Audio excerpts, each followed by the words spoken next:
Hey, Meghann Scully, and this is the Limerick Post Show. And joining me now, it is Sharon from the Antique Loft. How are you keeping? Very good. How are you? I'm so good. Sure, look, getting through. We're nearly there. We're at the home stretch, as they say. I know, exactly. We can't wait. Hopefully we'll be open all again soon. Oh, I know. And hopefully we'll get to have some sort of normality this Christmas. Or I just kind of hope I can see a few new faces. Yeah, I know. I think we've been locked up now for so long. If we just saw a handful of people, we'd be delighted. Just so I could extend my bubble. Not my bubble are great, but I just would love a few more extra faces that I haven't seen in a Yeah, while. I know. Yeah, absolutely. I think everybody's the same now. Oh, yeah, that's it. Now let's get straight into the Antique Loft. Tell us about it and why you set it up. So I set it up years ago. It was a hobby business. I was in college and I started collecting, buying and selling, going to little charity shops and stuff like that. I was living in Cork then, and I opened a little vintage and antique shop in Cork, and I had that for 8 years. Then in 2013, I moved back to Limerick, and I was in the middle of the recession and I couldn't really find any units or anything in Limerick, so I just kept it going online. On Facebook really was big at the time. There wasn't really much on Instagram.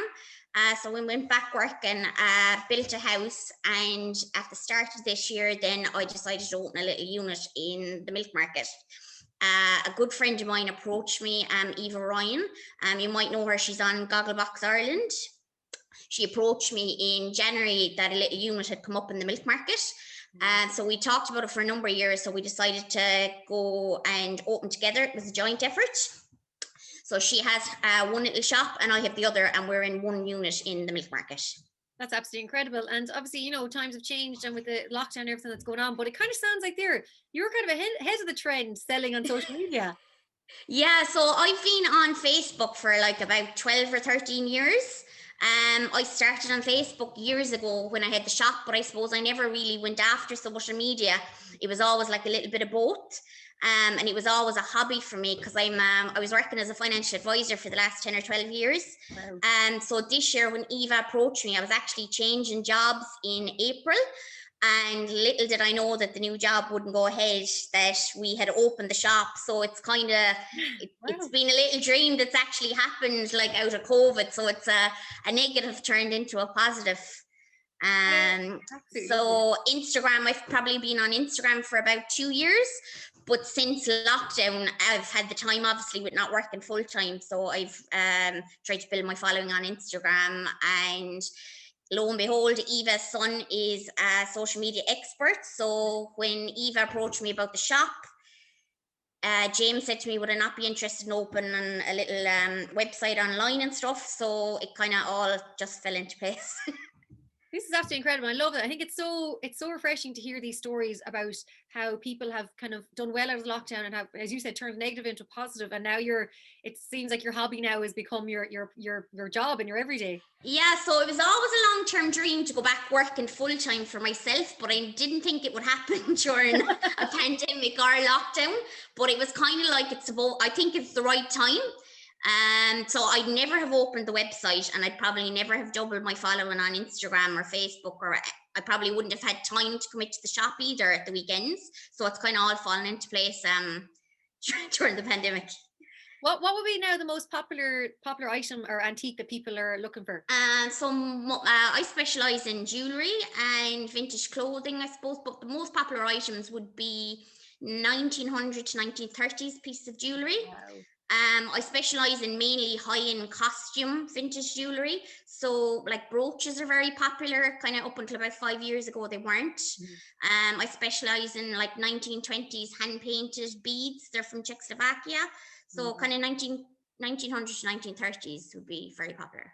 And I think it's great too, because it's a way of being sustainable as well. And plus, I just think having an antique piece of jewelry, there's just something so magical about it, because like sometimes you might know its history and sometimes you might not really know, but it's been around for a long time and seen a lot. Yeah, so with a lot of the items, like I don't think people realize when they hear antique, they automatically think it's expensive. And like it's not. Like I've prices ranging from about 25 euros upwards. So like you can get a really nice gift maybe for 30 or 40 euros that you're going to see nowhere else. And it's like 100 years old. And I think it's really important that with recycling and everything these days, instead of going out and buying a new item, you're buying something that's 100 years old and it's sustainable and it'll be around in another 50 or 100 years again. And you could pass it down to your sister, your daughter, or whoever. That's what I love about antiques. I said, like, you know, they all have a story to tell, and like that, they've been around for so long. And I just think as well, you know, I think you hit the nail on the head there. Everyone assumes antiques are always like crazy price. It's like, oh, it's an antique, it must be worth loads of money. It's like, well, no, you can actually still pick up antiques for, as you said, Oh, for, like very reasonably priced. that's amazing. And how has it been now, you know, with everything with the pandemic and moving online? How have you found it yourself? So I've been, like, I suppose I was speaking about the website online for a good few weeks. So the website opened just 2 weeks ago, so it's going really well.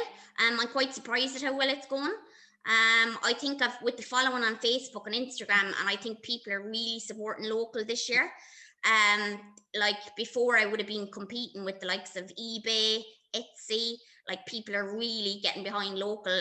So it's going really well. I'm really thrilled. I think Thrilled that's with how important, it's going. especially with this Christmas now. It is, you have to support your local, and you know, buy as local as much as you can. And I always say to people that no matter whatever item you want, there is a shop, if not in Limerick, in Ireland, that will supply your stock. It's just a case of maybe going on social media and asking someone, where can I get this in Ireland? Yeah, and I think even if it costs just a little bit more, even if it's just 5 or 10 euro extra in the product, like that's supporting a local business and a local job. So while you might be getting a deal online, and we all like shop online, we all shop outside of Ireland. I think it's really important, even if it does cost a little bit more, to try and get it as local as possible. Definitely. And what is the website there that you mentioned? So the website is www.antiqueloft.ie. And we're also in the Limerick Milk Market Saturdays and Sundays as a pop-up shop. Oh, brilliant. And I have to say the milk market's been such a great addition all through lockdown as well, because it's been so well managed and run, and it's just so lovely. Sometimes on a Saturday I go in just to walk all the way around and walk out again, just because the sense of community there is and it's so nice to see people like that, see new faces. You're like, oh great, waving at people as you walk by. I know the milk market is super, like all during lockdown, they've been open, and the way they're managing the whole system is unbelievable. Like I think the country could probably stay open if they got people in the Limerick milk market to run it. It's unbelievable. Yeah, it's fantastic. And like you can have, at the moment now you can't stay there, but like normally you could have your breakfast there, or a bite to eat or whatever. So it's fantastic asset to Limerick City. It's absolutely wonderful. It is great. Sharon, it's been an absolute pleasure to chat to you. And just before we let you go, what are the Instagram and Facebook pages for anyone who isn't already following them?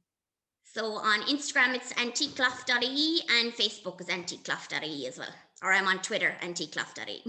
Absolutely incredible. Sharon, thank you so much for chatting to us on the Limerick Post Show. And all I can say is I hope you have a wonderful Christmas time. I know I'd say it's my busy season for you now, with everyone getting some antiques and some special heirlooms for the years ahead.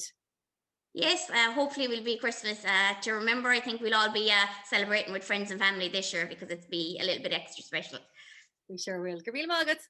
Thank you. Bye-bye.